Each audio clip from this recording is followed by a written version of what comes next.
The Sabbath was over. Mary Magdalene, Mary, the mother of James, and Salomi bought spices so that they might go to anoint Jesus' body.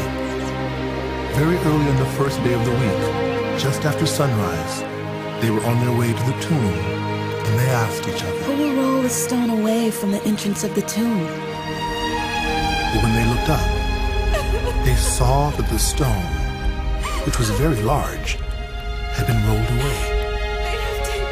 As they entered the tomb, they saw a young man dressed in a white robe sitting on the right side, and they were alarmed.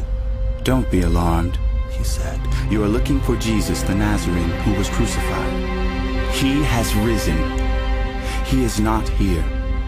See the place where they laid him.